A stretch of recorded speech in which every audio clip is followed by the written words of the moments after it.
calm as we coast to that victory. But what they are doing is trying to heat up the polity, provoke us, intimidate our voters and our supporters, threaten us morning, day, and night, and ensure that we react to them. We won't do that. But one thing I will say, just to add to what everybody else has said, and if you don't remember anything that I've said today, please remember this. The minute those results are announced, and we, by the grace of God, are declared as the winner, we will defend our votes.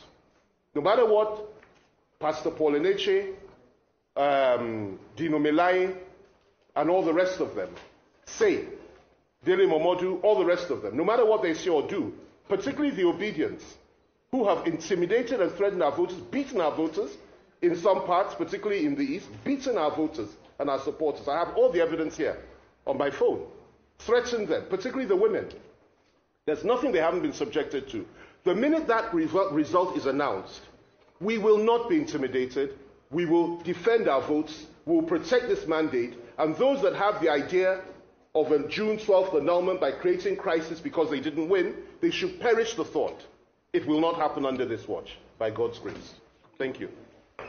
Questions?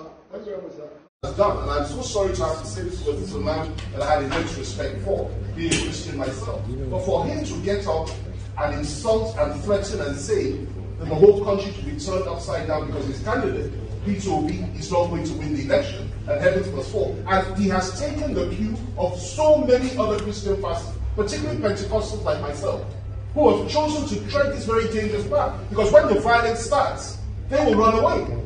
We'll be left here to face it. And violence never goes just one way. And that's why we need to be extremely careful.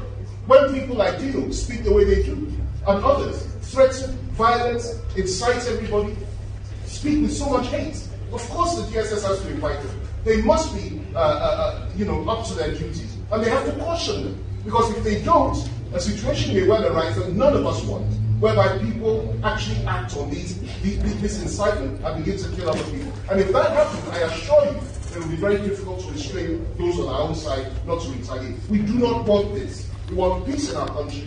We want a credible election, and we want us all to come together as Nigerians and make this thing work. Because you're losing, and you're seeing your loss right before your very eyes. You cannot make it. You're finished. You're destroyed forever. Particularly PDP.